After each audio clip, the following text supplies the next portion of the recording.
மணி நாயகம் ஸல்லல்லாஹு அலைஹி வஸல்லம் அவர்கள் தன்னுடைய பிள்ளையை இப்படித்தான் வளர்த்தாங்க. நீங்கள் அடிக்கடி கேள்விப்படுகின்ற ஹதீஸ். ஃபாத்திமா ரலியல்லாஹு தஆலா அன்ஹா நபியிடத்திலே வருகிறார்கள், அல்லாஹ்வுடைய தூதரிடத்தில் வருகிறார்கள் தன்னுடைய தந்தையை பார்ப்பதற்காக. தந்தை இல்லை, ரசூலுல்லாஹ் இல்லை, தாய் ஆயிஷா ரலியல்லாஹு தஆலா அன்ஹா அவங்க தான் இருக்கிறாங்க. ஆயிஷாவிடத்தில் சொல்கிறார்கள், என்னுடைய தாயே, என்னுடைய கையை பாருங்க, என் கை அப்படியே மாவுகளை அரைத்து அரைத்து அரைத்து அப்படியே காய்ச்சி போய் இருக்கிறது, கன்னி போய் இருக்கிறது.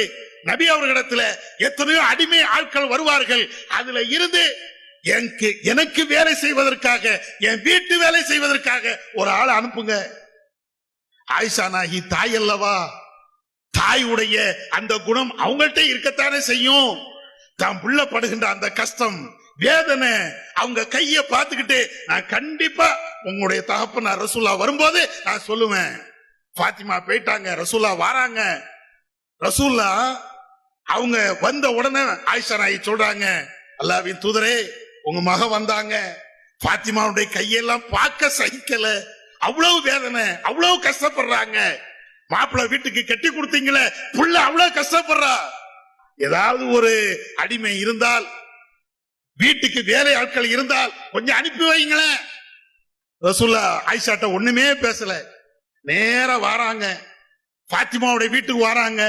ஃபாத்திமா இந்த இடத்துல அவங்களுடைய மருமகன் அலி அவங்க இருக்கிறாங்க. ரெண்டு பேருக்கும் மத்தியில ரசூலுல்லாஹ் உட்கார்ந்தாங்க. உட்கார்ந்துகிட்டு ஃபாத்திமாட்ட கேட்டாங்க, ஃபாத்திமாவே, மகளே, வீட்டுக்கு வந்தியாமா? ஆமா. கைய காட்டு, நான் இருக்குது. உனக்கு வேலைக்கு ஆள் வேணுமா? ஆமா. ஏதாவது ஒண்ணு பார்த்து செய்யுங்களேன். ரசூலுல்லாஹ் சொன்னாங்க, எல்லா வேதனையும் பார்த்துட்டு அல்லாஹ்வுடைய தூதர் நாம கண்ணீர் வடித்த மாதிரி கண்ணீர் வடிக்கல, நாம கொஞ்சி பேசுற மாதிரி ரசூலுல்லாஹ் கொஞ்சி பேசல. என் பிள்ளை இவ்வளவு கஷ்டப்படுறாளே அப்படின்னு ரசூலுல்லாஹ் ஒரு வார்த்தை கூட சொல்லல. அல்லாஹ்வுடைய தூதர் சொன்னார்கள், அலி அவர்களே, மருமகன் அவர்களே, என்னுடைய மகளே, இதை விட சிறந்த ஒன்றை சொல்லட்டுமா?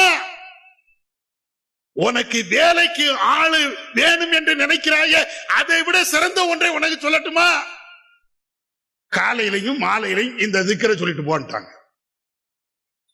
ரசூலுல்லாஹ் பிள்ளையை எப்படி வளர்த்திருக்காருன்னு பாருங்க. கஷ்டப்படுன்னு தான் சொன்னாங்க. பிள்ளையுடைய கையை அவங்க வீட்டுல வேலை செய்து அவ்வளவு மரத்து போய் இருந்தாலும், காய்ச்சி போய் இருந்தாலும் ரசூலுல்லாஹ்வுக்கு அது வேதனை தரல. வேலை செய்யணும், பிள்ளைங்க கஷ்டப்படணும். என்ன கஷ்டப்படக்கூடாது? உலகத்துல எல்லாரும் இத பெரிய தத்துவமா நினைக்கிறது, பெரிய தத்துவமா எல்லாரும் பேசுறது. நான் பட்ட கஷ்டம் என் புள்ள படக்கூடாது. யாரா சொன்னா இந்த தத்துவத்தை?